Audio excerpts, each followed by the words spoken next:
السلام علیکم ورحمۃ اللہ۔ الحمد للہ ان الحمد للہ نحمده ونستعینه ونستغفره ونعوذ باللہ من شرور انفسنا ومن سیئات اعمالنا من يهده الله فلا مضل له ومن يضلل فلا هادي له واشهد ان لا اله الا الله واشهد ان محمدا عبده ورسوله رب اشرح لي صدري ويسر لي امري واحلل عقدة من لساني يفقهوا قولي رب زدني علما رب زدنی علما رب زدنی علما آمین یا رب العالمین۔ ہر قسم کی تعریف اور شکر اللہ رب العزت کے لیے لائق اور زیبا ہے، جو ساری کائنات کو وجود بخشنے والا، ہر مخلوق کی حفاظت کرنے والا اور ہر مخلوق کی ہر ضرورتوں کا پورا کرنے والا ایک و تنہا ہے۔ درود و سلام ہو انبیاء اکرام پر، خصوصاً نبی مکرم رحمت للعالمین امام الانبیاء محمد صلی اللہ علیہ وسلم پر اور آپ کے اصحاب پر۔ معزز سامعین اکرام، آج انشاءاللہ تعالی سورہ مائدہ کی آیت نمبر 15 سے کلاس رہے گی۔ لفظی ترجمے پر غور کریں۔ اعوذ باللہ من الشیطان الرجیم، اے اللہ ہم تیری پناہ میں آتے ہیں شیطان سے۔ اے اللہ تو شیطان کے مکر و فریب سے ہمیں بچا لے کہ وہ تیرے کلام سے ہمیں دور کر دے، تیرے دین سے ہمیں دور کر دے۔ بسم اللہ الرحمن الرحیم، اللہ کے نام کے ساتھ جو بڑا مہربان اور بار بار رحم فرمانے والا ہے۔ اس عظیم کام کو ہم اللہ سبحانہ وتعالیٰ کے نام کے ساتھ شروع کرتے ہیں جو بہت مہربان اور بہت رحم فرمانے والا ہے۔ یا اہل الکتاب، اے اہل کتاب۔ اہل کتاب سے مراد یہودی اور نصرانی جو پہلے کتاب دیے گئے۔ جیسے اللہ رب العزت خطاب کرتا ہے کہیں یا ایھا الذین آمنوا، ایمان والوں سے، یا قل یا ایھا الکافرون، کہہ دیجئے کافروں سے۔ تو یہاں پر اہل کتاب سے اللہ رب العزت مخاطب ہے، کہیں یا ایھا الناس کہتا ہے، یعنی ساری انسانیت سے خطاب کرتا ہے۔ تو یا اہل الکتابی، اے اہل کتاب، قد تحقیق، جاءکم آ گیا تمہارے پاس، رسولنا رسول ہمارا، یعنی ہمارے رسول تمہارے پاس آ گئے، یبینُ جو واضح کرتا ہے، لکم تمہارے لیے، کثیراً بکثرت، مما اس میں سے جو کنتم تھے تم، تخفون تم چھپاتے، جو تم چھپا لیتے تھے ان میں کی کئی بات کو وہ واضح کر، من الکتابی کتاب میں سے، یعنی تورات اور انجیل میں سے تم نے تحریف کی تھی، بدلا تھا، چھپایا تھا، تو جو شریعت کی باتیں تم نے چھپائی تھی ان باتوں کو وہ واضح کر، وَيَعْفُو اور وہ درگزر کرتا ہے، ان کثیر بہت سی باتوں، کثیر باتوں کو تو وہ درگزر کرتے۔ قد تحقیق، جاءکم آ گیا تمہارے پاس، من اللہ اللہ کے طرف سے، نور و کتاب مبین، ایک نور و کتاب اور کتاب مبین واضح، تو تمہارے پاس اللہ رب العزت کی طرف سے واضح کتاب اور نور یعنی روشنی آ گئی ہے۔ یہدی ہدایت دیتا ہے، بے ہی ساتھ اس کے، من اس کو جو، تو یہدی یہ جو کتاب آئی ہے، یہ جو نور آیا ہے اور واضح کتاب، یہ اس سے ہدایت یعنی عمل کی توفیق ہر کسی کو نہیں ملتی۔ عمل کی توفیق کے لیے یہاں پہ شرط لگائی، یہدی ہدایت دیتا ہے، بے ہی ساتھ اس کے، اللہ یعنی قرآن کے ذریعے سے اللہ ہدایت دیتا ہے، من اتبع اس کو جو، یعنی اللہ رب العزت کتاب کے ذریعے سے ہدایت دیتا ہے، ایک بات تو یہ ہو گئی۔ دوسرا یہ کہ ہدایت کس کو دیتا ہے کتاب کے ذریعے، من اتبع اس کو جو پیروی کرے، رضوانہ اس کے رضامندی، یعنی اللہ کی رضامندی کی وہ پیروی کرے۔ اس کے اندر دو بات ہے، ایک ہے اطاعت اور دوسرا اللہ کی رضامندی، یعنی دنیا چاہنا نہیں، اخلاص کہ صرف اور صرف میرا رب راضی۔ تو پھر اس کے لیے اللہ نے بشارت سنائی، سبولا راستوں کے طرف، السلامی سلامتی کی، یخرجوہم اور وہ نکالتا ہے انہیں، اخراج کرنا، یخرجوہم انہیں نکالتا ہے، من الظلمات اندھیروں سے، تو اللہ رب العزت انہیں صراط مستقیم کی ہدایت دیتا ہے اور ان کو اندھیروں سے نکال کر کے، ظلمات سے انہیں نکالتا ہے، الی النور اور طرف روشنی کے، اور نور کے طرف انہیں لے کر کے آتا ہے، بے اذن ہی اپنے اذن سے، اللہ اپنی توفیق دے کر کے انہیں لاتا ہے، وَيَهْدِهِمْ اور وہ ہدایت دیتا ہے انہیں، الی صراط مستقیم صراط مستقیم کی،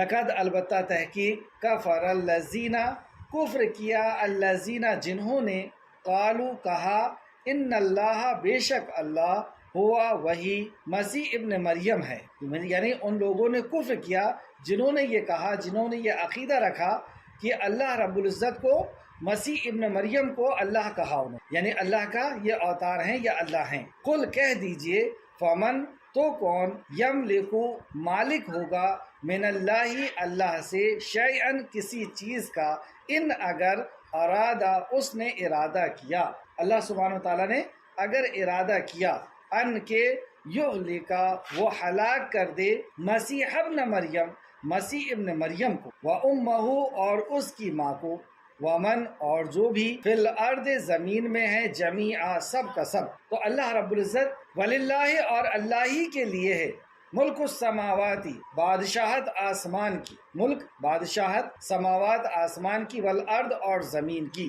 وما اور جو کچھ بینہما درمیان ہے ان دونوں کے بیچ میں ہے، بینہما یخلق وہ پیدا کرتا ہے، ما جو یشاء وہ چاہتا، زمین و آسمان کے درمیان جو کچھ بھی ہے اور وہ اللہ جو چاہتا ہے وہ پیدا کرتا ہے، یعنی عیسیٰ ابن مریم کو اللہ سبحانہ وتعالیٰ نے پیدا کیا اور ہر مخلوق کو اللہ ہی نے پیدا کیا، واللہ اور اللہ اوپر کل ہر شیء چیز کے قدیر خوب قادر ہے، اللہ ہر چیز کے اوپر قادر ہے، اللہ جیسا چاہے جس کو چاہے اس کو پیدا کرنے پر قادر ہے۔ وقالتی اور کہا یہود نے، والنصارى اور نصرانی نے، نحنو ہم یعنی یہودی نے اور عیسائیوں نے کہا، نحنو ہم ابناء بیٹے ہیں اللہ کی، واحبہ اور اس کے پیارے ہیں، یعنی یہ ان کا گمان، یہ ان کا خیال، یہ ان کی سوچ کی یہ باطل عقیدہ، جھوٹا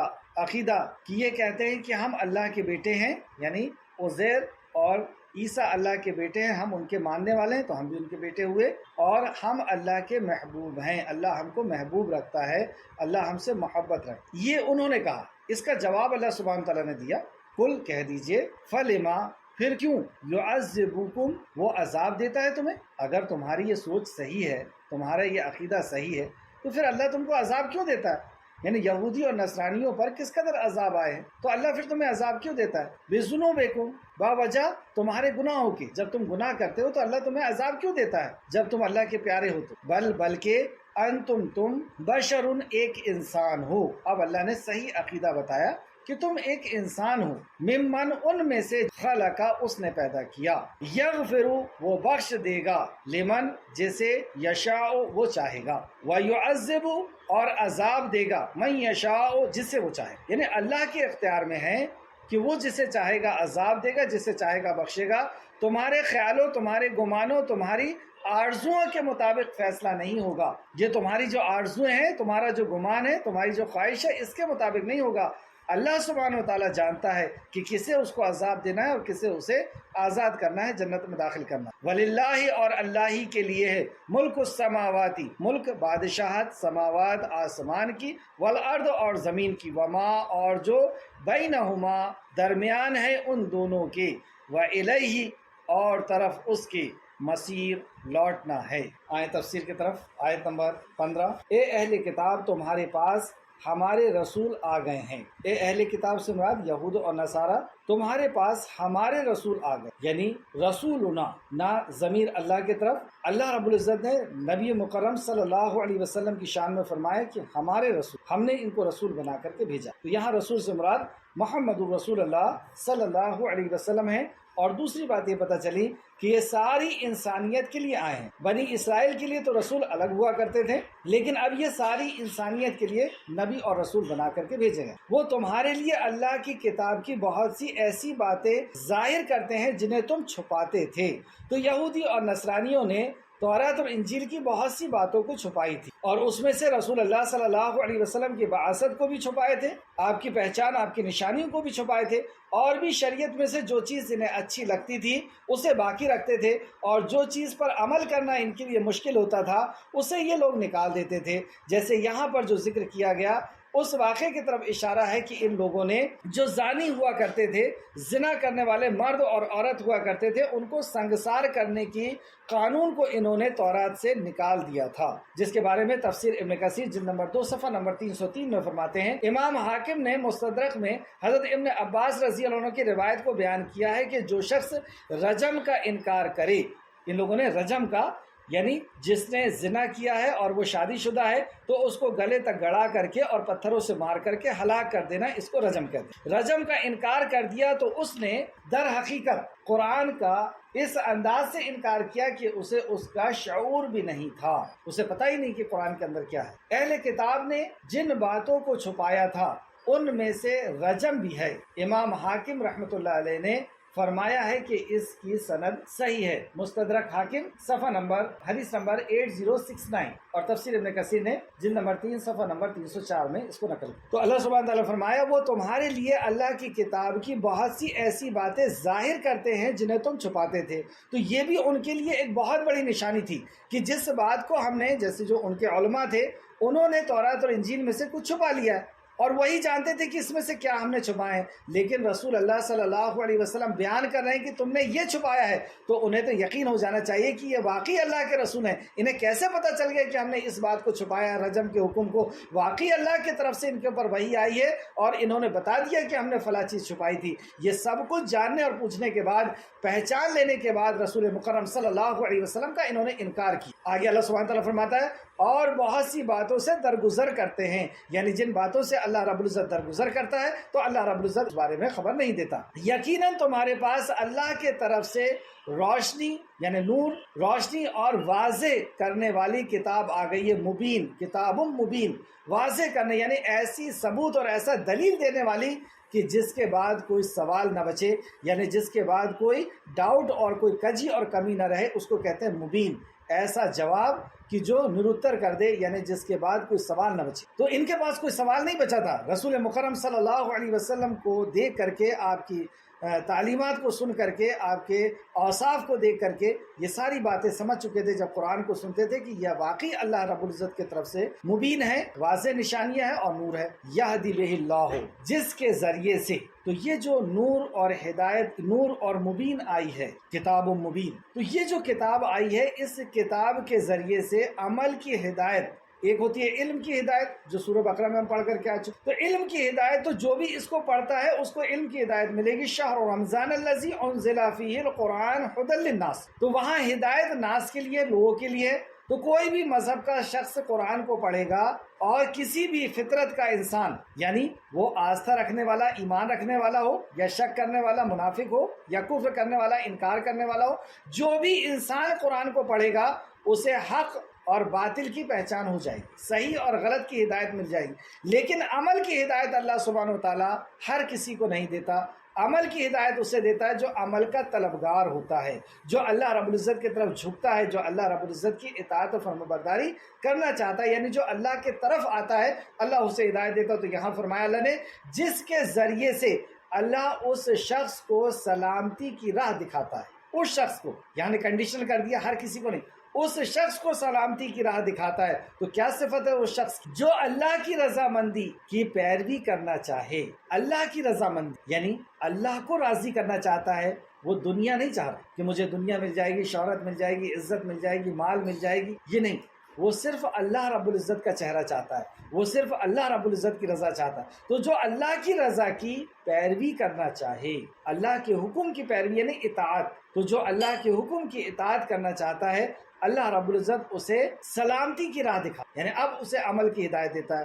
تو جب یہ شخص جو اخلاص کے ساتھ اطاعت کرنا چاہتا ہے اللہ رب العزت اسے بشارت سنا اور انہیں اپنے حکم سے اندھیروں سے روشنی کی طرف نکال۔ یہاں پر جمع کا صیغہ ہے، یعنی برائیوں کے راستے بہت سارے ہیں، اندھکار کے راستے بہت سارے ہیں، تاریکیوں کے راستے بہت سارے ہیں، اس لیے جمع کا صیغہ ہے، بہووچن میں بات ہو رہی ہے۔ ایلن نور، اور اب واحد کا صیغہ آ گیا، نور یعنی صراط مستقیم، ایک ہی، برائیوں سے نکال کر کے وہ صراط مستقیم کی طرف لے کر کے آتا ہے، بے اذن ہی، اپنے اذن سے، وَيَهْدِي بِهِمْ، اور انہیں ہدایت دیتا ہے، إِلَى صراط مستقیم، صراط مستقیم۔ تو ہم سب چاہتے ہیں کہ ہمیں صراط مستقیم مل جائے، اور صراط مستقیم کی بھی ہم دعا بھی کرتے ہیں، اے اللہ ہمیں صراط مستقیم کی ہدایت، ان لوگوں کے راستے کی جن پر تو نے انعام کیا۔ تو یہ صراط مستقیم کی ہدایت اللہ سبحانہ وتعالیٰ ہر کسی کو نہیں دیتا، یہ اسے اللہ رب العزت دیتا ہے جو وہی نازل کی گئی ہے اللہ کی طرف سے، اللہ رب العزت کی رضا کے لیے اس کی اتباع کرتا ہے، پیروی کرتا ہے، تو اللہ اسے ہدایت دیتا ہے۔ یہ بشارت سنائی اللہ نے، انہیں اندھیروں سے نکال کر کے روشنی کی طرف لے کے آتا ہے، نمبر ایک بشارت سنائی گئی۔ دوسرا، اور سیدھے راستے کی طرف ان کی رہنمائی کرتا ہے، وہ راستہ جو نبیین، صدیقین اور شہداء کا ہے، اس راستے پر ان کو چلنے کی اللہ سبحانہ وتعالیٰ توفیق عطا فرماتا ہے۔ تو آیت نمبر 16 میں قرآن پڑھنے کے بعد ہدایت کس کو ملتی ہے اور اس کو کیا بشارت سنائی گئی؟ کس کو ہدایت ملتی ہے؟ جو اخلاص کے ساتھ اتباع کرتا ہے، اور بشارت سنائی گئی کہ انہیں اندھیروں سے نکال کر کے روشنی میں لایا جاتا ہے، اور دوسرا اسے صراط مستقیم کی توفیق ملتی۔ آیت نمبر 17، یقیناً ان لوگوں نے کفر کیا، لقد کفر الذین قالوا، یقیناً ان لوگوں نے کفر کیا، یہ عمل کفر کا ہے، اللہ ہم سب کو محفوظ رکھے، جنہوں نے یہ کہا کہ بے شک اللہ تو وہی مسیح ابن مریم ہے، وہی مسیح جو ہے ابن مریم وہ اصل میں اللہ ہے۔ یہ ان کا باطل عقیدہ، جھوٹا عقیدہ۔ ایسے کئی قسم کے عقیدے دنیا کے اندر پائے جاتے ہیں، جیسے ایک عقیدہ یہ ہے، جیسے یہاں پر جو عقیدہ بتایا گیا یہ اوتار کا عقیدہ بتایا کہ اللہ اوتار لیا اللہ رب العزت نے عیسیٰ علیہ السلام کا، نعوذ باللہ استغفر، جبکہ اللہ رب العزت کو اپنی بندوں کی اصلاح کے لیے، انہیں صراط مستقیم پر لانے کے لیے یا راستہ دکھانے کے لیے اللہ رب العزت کو دنیا میں آنے کی ضرورت نہیں۔ یہ بالکل جھوٹا اور غلط عقیدہ ہے۔ اور ایک عقیدہ یہ رہتا ہے کہ اللہ ہر چیز کے اندر ہے، جیسے ہندوستان کے اندر جو لوگ رہتے تھے ان کا یہ عقیدہ تھا کہ ہر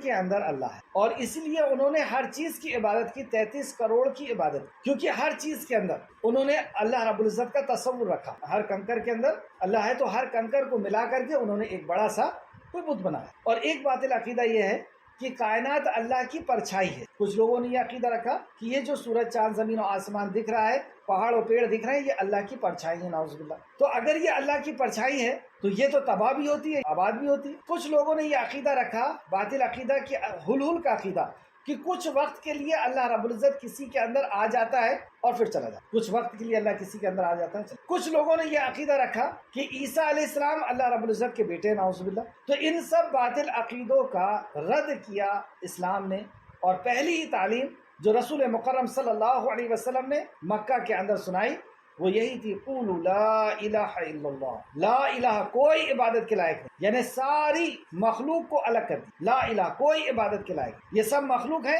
اور یہ عبادت کے لائق نہیں ہے، اور یہ الہ بھی نہیں ہے، الا اللہ مگر اللہ کے۔ تو اللہ اکیلا ہے، قل هو اللہ واحد، وہ ایک ہے، اور باقی سب اس کی مخلوق ہیں، وہ کسی مخلوق کے اندر نہیں ہے، کوئی مخلوق اس کی پرچھائی نہیں ہے۔ اللہ رب العزت کسی کے اندر حلول نہیں کرتا، یا اللہ رب العزت اوتار نہیں لیتا۔ ان سارے عقیدوں کو اس کلمے نے، کلمہ شہادت نے ختم، اور اسلام کی بنیادی اس چیز پہ رکھی گئی کہ ایسا جب تک یہ عقیدہ انسان نہیں رکھے گا جب تک وہ دائرے اسلام کے اندر نہیں آ سکتا۔ اور وہ عقیدہ کیا ہے؟ اشہد ان لا الہ الا اللہ، میں گواہی دیتا ہوں کہ کوئی عبادت کے لائق نہیں الا اللہ مگر اللہ کی۔ اب اگر کوئی یہ عقیدہ رکھتا ہے کہ ہر چیز کے اندر اللہ ہے تو پھر تو یہ کلمے کے بالکل اپوزٹ بات ہو گئی، الگ بات ہو گئی۔ اللہ رب العزت کہتا ہے کوئی نہیں ہے عبادت، یعنی جتنی بھی مخلوق ہے یہ اس کے اندر اللہ نہیں ہے اور یہ عبادت کے لائق نہیں، الا اللہ مگر اللہ کے۔ اور اللہ نے اپنی ذات کے تعلق سے فرمایا، قل هو اللہ واحد، وہ ایک ہے، اللہ الصمد، وہ بے نیاز ہے، لم یلد ولم یولد، نہ اس نے کسی کو جنا نہ وہ کسی سے جنا گیا، ولم یکن لہ کفوا احد، اور کوئی اس کا ہمسر اور شریک اور حصہ دار نہیں۔ تو یہ صاف عقیدہ اسلام نے پیش کیا جو پچھلی تعلیمات کے اندر سے انہوں نے تحریف کر دیے تھے، ہٹا دیے تھے۔ یہ سارے انبیاء اسی تعلیم کو لے کر کے آئے تھے، لیکن یہودی اور نصرانیوں نے اس کو ہٹا دیا اور کہا کہ عزیر اللہ کے بیٹے ہیں، عیسیٰ اللہ کے بیٹے ہیں، اور کہیں کہا کہ عیسیٰ اللہ ہی ہیں، جو یہاں پر بیان کیا گیا۔ ان کے باطل عقیدوں کو اللہ رب العزت نے اس انداز میں یہاں پہ بیان کیا، کتنے انداز سے، کتنے اینگل سے، کتنے زاویے سے اللہ سبحانہ و تعالیٰ اپنی توحید کی معرفت کراتا۔ تو اللہ نے فرمایا یقیناً ان لوگوں نے کفر کیا، یعنی انہوں نے انکار کر دیا، انہوں نے اللہ کی وحدانیت کا انکار کر دیا اور اس اسلام کا انکار کر دیا۔ یقیناً ان لوگوں نے کفر کیا جنہوں نے یہ کہا کہ بے شک اللہ تو وہی مسیح ابن مریم ہے۔ اے نبی مکرم صلی اللہ علیہ وسلم کہہ دیجیے، قل کہہ دیجیے، بس کون ہے جو اللہ کے آگے کچھ اختیار رکھتا ہو؟ اللہ کے آگے کوئی اختیار نہیں رکھتا، یعنی ساری مخلوق کو یہاں پر بھی الگ کیا، یہ ساری مخلوق الگ ہیں، وہ اختیار نہیں رکھتی، اختیار صرف اللہ رکھتا ہے۔ اگر اللہ مسیح ابن مریم کو اور ان کی ماں اور تمام زمین والوں کو ہلاک کرنے کا ارادہ کر لے، اور اللہ ہی کے لیے آسمانوں اور زمین کی بادشاہی ہے، اور جو کچھ ان دونوں کے درمیان ہے وہ جو چاہے پیدا کرتا ہے۔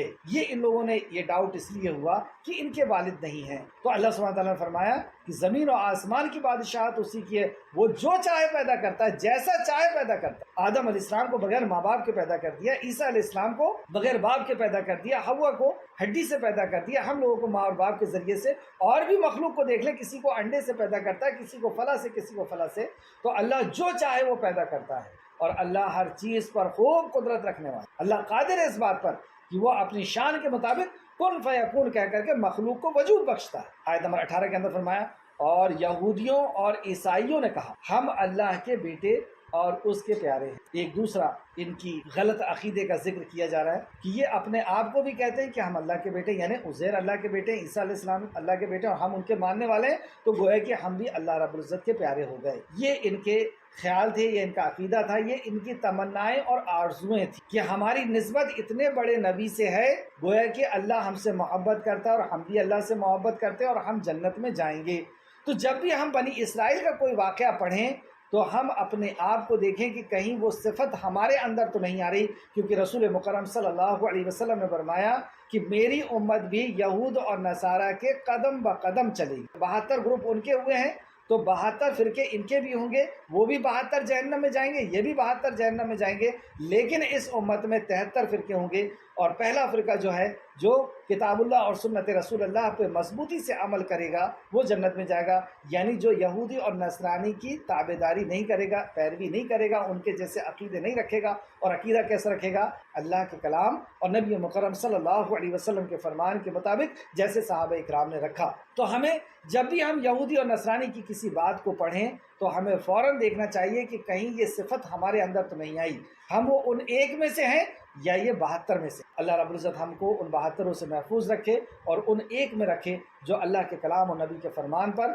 ویسا ایمان لاتے ہیں، ویسا عمل کرتے ہیں جیسے صحابہ نے کیا۔ تو آیت نمبر 18 کے اندر دیکھتے ہیں، اور یہ بھی دیکھیں کہ آج امت مسلمہ اس عقیدے سے کس قدر قریب آ چکی۔ اور یہودیوں اور عیسائیوں نے کہا ہم اللہ کے بیٹے اور اس کے پیارے ہیں، یعنی اب وہ ہم سے پیار کرتا ہے، وہ ہم سے محبت، یہ ان کا گمان۔ کیا آج اکثریت کا ایسا گمان نہیں ہے کہ ہم بہت اچھے لوگ ہیں، میں ہی بہتر ہوں، اور میرا ہی قبیلہ یا میری ہی فلاں یا میری ہی فلاں، ہم ہی بہتر ہیں؟ اے نبی کہہ دیجیے پھر وہ تمہیں تمہارے گناہوں کی سزا کیوں دیتا ہے؟ اگر تم بہت پیارے ہو، اللہ کے بیٹے ہو اس کے، تو وہ تمہیں تمہارے گناہوں کی سزا کیوں دیتا ہے؟ اب یہودیوں کے اوپر آپ تاریخ کا مطالعہ کر کے دیکھیں کس قدر عذاب آئے، کس قدر انہوں نے نبیوں کی نافرمانی کی ہے، اور کس طریقے سے ان کے اوپر عذاب پہ عذاب اللہ رب العزت کے نازل نہیں۔ یہاں پہ بھی دیکھیں کس طریقے سے اللہ رب العزت نے ذہن کو کھولا ہے، نہیں بلکہ تم بھی اس کی مخلوق میں سے ہو، مخلوق میں سے انسان ہو۔ یہاں اللہ نے بتایا کہ تم یہ جو عقیدہ رکھتے ہو یہ غلط ہے، تم اللہ کے مخلوق میں سے ایک انسان ہو۔ اللہ رب العزت نے جو تخلیق کی ہے، یعنی جماعتات کی، نباتات کی، حیوانات کی، جماعتات یعنی جمی ہوئی چیزوں کی، نباتات اگنے والی چیزوں کی، حیوان جو چلتے ہیں یعنی اڑ کے چلتے ہیں، تیر کے چلتے ہیں، رینگ کے چلتے ہیں، 2 پیر سے 10 پیر سے چلتے ہیں، انہی میں سے تم 2 پیر میں چلنے والے انسان ہو، تم کچھ کوئی خاص نہیں ہو الگ، تمہیں کوئی اللہ رب العزت کا درجہ نہیں ملے گا اور ہو بھی نہیں سکتا۔ اللہ رب العزت نے اپنی صفات کے تعلق سے فرما دیا لیس کمثلہ شیء، اس کے مثل کوئی نہیں۔ تو ہم صرف اور صرف ایک انسان ہے، اللہ کی مخلوق ہیں، اور جو انہیں حیوان بنایا اس میں سے ایک حیوان ہے، بلکہ تم بھی اس کی مخلوق میں سے انسان ہو۔ وہ جسے چاہے بخش دیتا ہے اور جسے چاہے عذاب دیتا ہے۔ تو یہ جو ان کا عقیدہ تھا کہ ہم اللہ کے محبوب ہیں اور ہم اللہ کے پیارے ہیں، کیونکہ ہمارا تعلق اتنے بڑے نبی سے ہے، گویا کہ ہم ہی جنت کے اندر جائیں گے۔ اس تعلق سے سورہ بقرہ میں بھی اللہ رب العزت نے فرمایا، سورہ بقرہ آیت نمبر 80 کے اندر، اور انہوں نے کہا ہمیں آگ ہرگز نہیں چھوئے گی۔ یہ ان کا گمان، یہ ان کی خواہش ہے اور یہ ان کی تمنا ہے۔ تو تمناؤں، آرزوؤں اور خواہشوں سے جنت نہیں ملتی، اس کے لیے ایمان بھی لانا ہوگا اور اخلاص کے ساتھ عمل کرنا۔ انہوں نے صرف یہ خواہش اور تمنا اور آرزو کر لی کہ ہمارا تعلق بڑے نبی سے ہے۔ آج اکثر و بیشتر ہم بھی اسی خوش فہمی میں بیٹھے ہوئے ہیں کہ نبی مکرم صلی اللہ علیہ وسلم جو امام الانبیاء خاتم النبیین رحمت للعالمین ہیں، ان سے ہمارا تعلق ہے تو ہم بچ جائیں گے، بخشے چلے جائیں گے۔ یہی آرزو اور یہی تمنا اور یہی خواہش، تو تمنا اور آرزوؤں سے جنت نہیں ملتی۔ اس کی دلیل میں آپ کو 2 آیت اور 1 حدیث سنانے والا ہوں۔ تو آیت اس طرح ہے، سورہ بقرہ آیت نمبر 80، اور انہوں نے کہا ہمیں آگ ہرگز نہیں چھوئے گی مگر گنتی کے چند دن۔ یہ خود سے طے کر لیا انہوں نے کہ ہم چند دن کے لیے جہنم میں جائیں گے، پھر اس کے بعد ہم نکل جائیں گے اور تم سارے کے سارے مسلمان پھر آ جاؤ گے۔ دوسری جگہ کہتے ہیں کہ ہم 40 دن کے لیے جہنم میں جائیں گے اور اس کے بعد تم آ جاؤ گے۔ خود ساختہ طور پر انہوں نے طے کر لیا، جیسے آج اکثر مسلمان کہتے ہیں کہ حشر کے میدان میں ہم فلاں کا دامن پکڑ کر کے جنت میں چل جائیں گے۔ یہ ان کی آرزویں، خواہشیں اور تمنائیں ہیں۔ دوسری آیت دیکھیں، سورہ آل عمران آیت نمبر 31 کے اندر اللہ فرماتا ہے، کہہ دیجئے اگر تم اللہ سے محبت کرتے ہو، یعنی تمنا اور آرزوؤں سے اللہ تم سے محبت نہیں کرے گا کہ ہم تمنا کر رہے ہیں، آرزو کر رہے ہیں۔ اللہ نے دلیل دی کہ تم سے اللہ کب محبت کرے گا؟ قل ان کنتم تحبون اللہ فاتبعونی یحببکم اللہ ویغفر لکم ذنوبکم واللہ غفور رحیم۔ اے محمد صلی اللہ علیہ وسلم قل کہہ دیجئے ان کنتم تحبون اللہ، اگر تم اللہ سے محبت کرتے ہو، فاتبعونی یحببکم اللہ، تو تم میری اتباع کرو، فیغفر لکم ذنوبکم، تب اللہ تمہارے گناہوں کو بخشے گا اور تم سے محبت کرے گا، واللہ غفور رحیم، اور اللہ معاف کرنے والا ہے۔ تو اللہ تمہارے گناہوں کو کب معاف کرے گا، تم سے کب محبت کرے گا؟ جب تم نبی کی اطاعت کرو گے، تو اطاعت کے ساتھ ہے گمانوں سے، خیالوں سے، تمناؤں سے اور آرزوؤں سے نہیں۔ سیدنا ابو ہریرہ رضی اللہ عنہ بیان کرتے ہیں رسول اللہ صلی اللہ علیہ وسلم نے فرمایا جس شخص کو اس کے عمل نے پیچھے چھوڑ دیا، جس شخص کو اس کے عمل نے پیچھے چھوڑ دیا، اس کا نسب اس کو آگے نہیں بڑھا سکتا۔ اس کا نسب، اس کا خاندان، اس کا قبیلہ، اس کی جماعت یا اس کی نسبت، کسی ولی سے اس کی نسبت ہے، کسی نبی سے اس کی نسبت ہے، تو اس کے عمل نے اگر اس کو پیچھے چھوڑ دیا تو کوئی چیز اس کو آگے نہیں بڑھائے گی۔ جیسے یہاں حدیث میں بتایا کہ اس کا نسب اس کو آگے نہیں بڑھائے گا۔ جیسے ابراہیم علیہ السلام اللہ کے خلیل ہیں لیکن ان کے والد کو ان سے فائدہ نہیں۔ نبی مکرم صلی اللہ علیہ وسلم کے چچا ابو طالب، اسی طریقے سے نوح علیہ السلام کی بیوی اور بیٹا، تو نسب آگے نہیں بڑھائے گا۔ اگر ہمارا عمل پیچھے رہ گیا تو کتنی بھی بڑی نسبت ہمارے ساتھ جڑی ہوئی ہو اس کا ہمیں کوئی فائدہ نہیں ہوگا۔ مسلم شریف حدیث نمبر 2699، 2699۔ ایک اور حدیث دیکھتے ہیں جو امام بخاری اور مسلم متفقون علیہ دونوں نے روایت کی ہے۔ سیدنا ابو ہریرہ رضی اللہ عنہ بیان کرتے ہیں رسول اللہ صلی اللہ علیہ وسلم نے فرمایا، اب دیکھیں سمجھانے کے لیے کتنا کلیئر اگزامپل دے کر کے رسول مکرم نے اس حدیث کے اندر سمجھایا ہے۔ اے عباس بن عبد المطلب، اللہ کے عذاب سے بچانے کے سلسلے میں تمہارے چند کام نہیں آ سکتے، مطلب اللہ سے بچانے کے سلسلے میں یہ چند لوگ تمہارے کام نہیں آ سکتے۔ اے رسول اللہ کی پھوپھی صفیہ، میں اللہ کے عذاب سے بچانے کے سلسلے میں تمہارے کچھ کام نہیں آ سکتا۔ اور اے فاطمہ بنت محمد، اپنی بیٹی فاطمہ کو کہنا، اے فاطمہ بنت محمد صلی اللہ علیہ وسلم، میرے مال میں سے جو چاہیے یہی مجھ سے طلب کر لو، آخرت میں تمہیں اللہ کے عذاب سے بچانے کے سلسلے میں کچھ کام نہیں آ سکتا۔ بخاری شریف حدیث نمبر 4771، مسلم شریف حدیث نمبر 206۔ جبکہ یہاں صرف اگزامپل دینا تھا، جبکہ یہ دونوں صحابی ہیں، حضرت فاطمہ بھی اور آپ کی پھوپھی صفیہ بھی، اور فاطمہ کی شان میں تو خود رسول اللہ نے دوسرے مقام پر فرمایا ہے کہ یہ جنتوں عورتوں کے سردار میں سے ہوں گی۔ حضرت حسن حسین کی والدہ ہیں، حضرت علی کی بیوی ہیں، اور رسول اللہ کی سب سے زیادہ لاڈلی اور چہیتی بیٹی ہیں۔ لیکن یہاں سمجھانے کا مقصد یہ تھا کہ تم کسی گمان میں مت رہنا، جیسے یہودی اور نصرانی گمان میں ہیں کہ وہ عزیر علیہ السلام کو ماننے والے یا موسیٰ علیہ السلام کو ماننے والے ہیں یا عیسیٰ علیہ السلام کو ماننے والے ہیں، تو اللہ ان سے محبت کرتا ہے اور ان کو جنت میں داخل کر دے گا۔ تمہیں تمہارا عمل اگر آگے نہیں لے گیا تو تمہارا نسب تم کو آگے نہیں لے جا سکتا۔ تو جو ہم عمل کر رہے ہیں اسی کی ہمیں جزا اور سزا ملے گی۔ آگے دیکھتے ہیں آیت نمبر 18 میں واپس آئیں، بلکہ تم بھی اس کے مخلوق میں سے انسان ہو، وہ جسے چاہتا ہے بخش دیتا ہے اور جسے چاہتا ہے عذاب دیتا ہے۔ اللہ جسے چاہتا ہے بخشتا ہے، جسے چاہتا ہے عذاب دیتا ہے، کیونکہ اللہ رب العزت بہتر جاننے والا ہے کہ کس کے عمل کیسے ہیں۔ تو جس کے عمل جیسے ہوں گے اللہ اس کے مطابق اس کا فیصلہ فرمائے گا، اور اللہ قادر ہے وہ جو چاہے وہ فیصلہ فرمائے، دنیا اس کی، حکم اس کا، اور اللہ ہی کے لیے آسمان اور زمین کی بادشاہی ہے، وہی اصل بات۔ اور جو کچھ ان دونوں کے درمیان ہے، یعنی زمین و آسمان کے بیچ میں جو کچھ ہے، اور اس کے طرف لوٹ کر جانا ہے، ان سب کو خالق کائنات کی طرف لوٹ کے جانا ہے۔ تو تم یہ جو باطل عقائد رکھ رہے ہو، ان سب کو لے کر کے تمہیں اپنے خالق اور مالک کے سامنے حاضر کیا جائے۔ آیت نمبر 19، اے اہل کتاب، تمہارے پاس ہمارے رسول آ گئے ہیں جو رسولوں کی وقفے کے بعد تمہارے لیے باتیں کھول کر بیان کر۔ رسول کے ایک لمبے ٹائم کے بعد سلمان فارسی رضی اللہ عنہ سے روایت ہے کہ یہ مدت یعنی عیسیٰ علیہ السلام کے بعد رسول اللہ صلی اللہ علیہ وسلم کی بعثت کی مدت 600 سال تھی۔ بخاری شریف حدیث نمبر 3948۔ تو عیسیٰ علیہ السلام کے بعد اور بیچ میں کوئی نبی نہیں ہے۔ جو یہ عقیدہ رکھتا ہے کہ عیسیٰ علیہ السلام اور رسول مکرم صلی اللہ علیہ وسلم کے بیچ میں بھی کوئی نبی ہے، تو گویا کہ وہ عقیدہ غلط ہے، وہ سوچ غلط ہے۔ ایک اور حدیث دیکھتے ہیں اس تعلق سے، حضرت ابو ہریرہ رضی اللہ عنہ سے مروی ہے، رسول اللہ صلی اللہ علیہ وسلم نے فرمایا، میں دوسروں کی نسبت ابن مریم کے سب سے زیادہ قریب ہوں، میرے اور ان کے درمیان اور کوئی نبی نہیں، میرے اور عیسیٰ کے درمیان کوئی نبی بیچ میں نہیں ہے۔ تو اس حدیث سے ان لوگوں کو بھی تردید ہوتی ہے، یعنی ان کے عمل کو رد کرتی ہے یہ بات، جو یہ کہتے ہیں کہ حضرت عیسیٰ کے بعد ایک اور نبی بھی آئے ہیں جن کا نام خالد بن سنان ہے۔ تو یہ ہو سکتا ہے کہ نیک شخص ہوں، لیکن نبی عیسیٰ علیہ السلام کے بعد اور کوئی نہیں آئے ہیں۔ یہ بخاری اور مسلم کی روایت ہے، بخاری شریف حدیث نمبر 3442، مسلم شریف حدیث نمبر 2365۔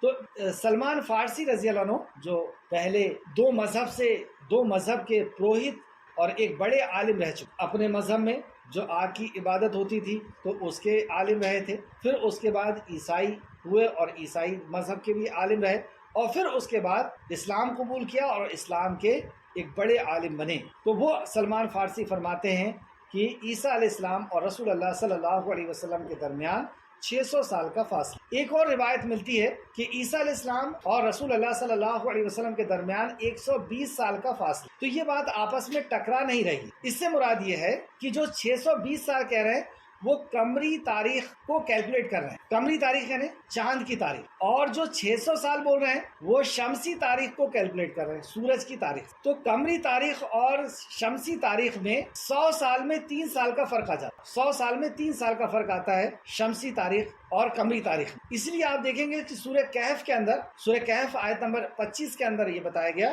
اور وہ غار میں 300 سال اور 9 سال زیادہ رہے۔ تو 300 سال جو کہا جا رہا ہے یہ شمسی تاریخ کے حساب سے کہا جا رہا ہے، اور قمری تاریخ کے حساب سے 309 سال، یعنی 100 سال میں 3 سال بڑھ گئے، تو اس لیے کہا اور وہ غار میں 300 سال اور 9 سال زیادہ رہے۔ آیت کو پھر سے دیکھیں، رسول کیوں آئے ہیں؟ رسول کی بعثت کا بنیادی مقصد یہاں کہ وہ اللہ رب العزت کے کلام کو تمہارے سامنے کھول کر کے یعنی ایکسپلین کر کے بتا۔ جو وحی نازل ہوئی ہے صرف وہ دیتے نہیں ہیں، اس وحی کو سمجھاتے ہیں، اس وحی کو واضح کرتے ہیں کہ اس پر کیسے عمل کرنا ہے، اور پھر عمل کر کے دکھا بھی دیتے ہیں۔ تو ایکسپلین بھی کرتے ہیں اور پریکٹیکل کر کے بھی دکھاتے ہیں، باتیں کھول کر بیان کرتے ہیں تاکہ تم یہ نہ کہو کہ ہمارے پاس تو کوئی خوشخبری دینے والا اور ڈرانے والا نہیں آیا تھا۔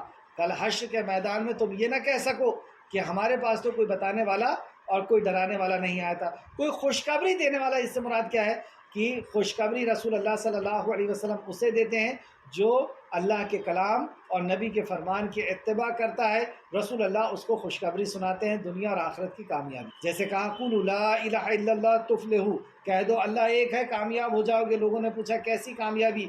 آپ نے فرمایا عرب اور عجم کی حکومت تمہارے قدموں میں ہوگی، تو خوشخبری سن۔ اور جنہوں نے انکار کیا انہیں ڈر سنا دیے کہ تمہاری دنیا بھی تباہ اور برباد ہوگی، قبر بھی تباہ اور برباد ہوگی، اور حشر بھی تباہ اور برباد ہوگا۔ تو دونوں طرف سے ہم تاریخ کا مطالعہ کر کے دیکھ سکتے ہیں کہ جنہوں نے انکار کیا ان کو آپ نے بشارت سنائی کہ تم تباہ اور برباد ہونے والے ہو، وعید سنائی کہ تم تباہ اور برباد ہونے والے ہو، وہ تباہ اور برباد ہوئے، اور جنہیں خوشخبری سنائی وہ دنیا میں بھی جانے اور مانے جاتے ہیں، ایک آئیڈیل کے شکل میں ہیں، اور آخرت میں بھی ان کا اونچا درجہ رہے گا، اور ڈرانے والے ہیں۔ بس یقیناً تمہارے پاس خوشخبری دینے والے اور ڈرانے والے آ گئے، اور اللہ ہر چیز کو خوب قادر ہے۔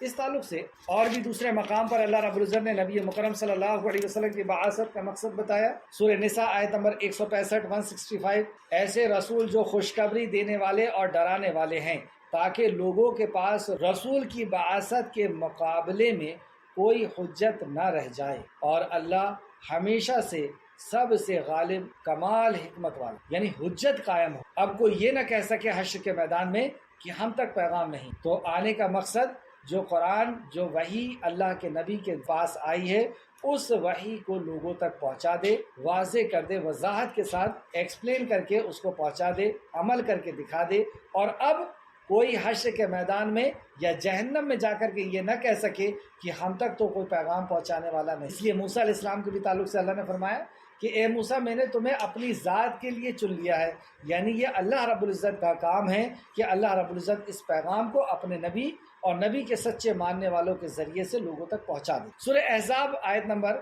45 و 46، اے نبی بے شک ہم نے آپ کو گواہی دینے والا اور خوشخبری دینے والا اور ڈرانے والا بنا کر بھی۔ گواہی دینے والا کس چیز کی گواہی؟ کہ اللہ ایک، اللہ کا دین، اللہ کی شریعت، یعنی اللہ کے دین کی گواہی، اللہ کی وحدانیت کی گواہی دینے والا بنا کے بھیجا، خوشخبری دینے والا کہ جو اس گواہی کی اتباع کر لے گا، جو اس گواہی کو قبول کر لے گا اس کے لیے خوشخبری ہے، اور جس نے انکار کر دیا اس کو ڈرانے والا بنا کے بھیجا، اللہ کی طرف بلانے والا اس کی اذن سے، اور روشنی کرنے والا چراغ ہے، سراجم منیرہ۔ تو اللہ کی طرف سے بلانے والا ہے، دعوت دینے والا ہے، اور سراج منیرہ ہے، چمکتا ہوا ستارہ۔ ابھی وقت بچا ہوا ہے، ایک دو آیت اور دیکھتے ہیں۔ آیت نمبر 20، وَإِذْ قَالَ مُوسَىٰ لِقَوْمِهِ يَا قَوْمِ، اے قوم، اور جب موسیٰ نے اپنی قوم سے کہا، موسیٰ علیہ السلام نے اپنی قوم یعنی بنی اسرائیل سے کہا، اے میری قوم، اللہ کی وہ نعمت یاد کرو جو اس نے تمہیں دی۔ تو اللہ رب العزت نے بنی اسرائیل کو نعمت دی کہ انہیں انبیاء دی، کتاب دیا اور بادشاہت، کتاب کے ساتھ ساتھ بادشاہت بھی عطا فرمائی، کیونکہ اس دور میں جو انبیاء ہوتے تھے ان کو وہ حکمران بھی ہوتے تھے اور وہ کتاب کے وارث۔ موسیٰ نے اپنی قوم سے کہا، اے میری قوم، اللہ کی وہ نعمت یاد کرو جو اس نے تم پر کی، جب اس نے تم میں سے نبی بنائے اور تمہیں بادشاہت دیا، اور تمہیں وہ کچھ دیا جو ساری انسانیت میں سے کسی کو نہیں دیا۔ یہ اس زمانے کے لیے بات تھی کہ انہیں ساری انسانیت کے اوپر بادشاہت ملی، اب یہ ساری انسانیت کے اوپر انہیں سرداری ملی تھی، وہ افضل امت تھے، لیکن اب امت محمدیہ افضل امت ہیں، ساری امتوں کے سردار۔ اے میری قوم، آیت نمبر 21، اے میری قوم، مقدس زمین میں داخل ہو جاؤ جو اللہ نے تمہارے نام لکھ دی۔ موسیٰ علیہ السلام نے اپنی قوم سے کہا مقدس زمین کے طرف داخل ہو، اور خوشخبری بھی سنا دی کہ اللہ نے اس زمین کو تمہارے نام لکھ دی۔ مطلب کتنی بڑی بشارت تھی۔ موسیٰ علیہ السلام کی زبان مبارک اللہ رب العزت نے سنا دی کہ تمہیں ڈرنے کی ضرورت نہیں ہے، تمہیں اس کے طرف جانا ہے۔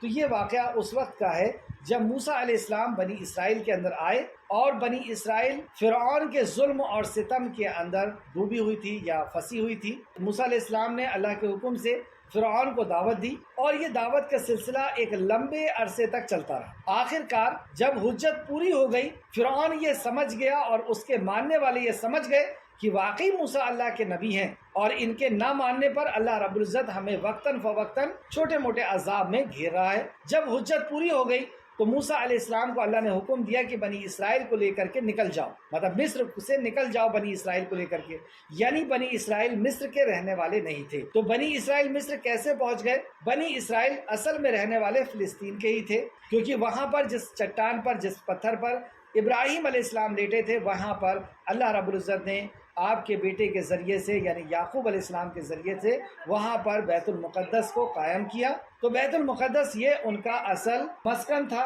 اصل رہائش تھی، لیکن یوسف علیہ السلام کو ان کے بھائیوں نے کنویں میں ڈال دیا تھا۔ یعقوب علیہ السلام کے بیٹے یوسف علیہ السلام کے بھائیوں نے کنویں میں ڈال دیا تھا۔ کنویں سے ایک قافلے نے نکال کر کے یوسف علیہ السلام کو پونجی سمجھ کر کے اور مصر لے کر کے چلے گئے، اور مصر میں انہیں بیچ دیا۔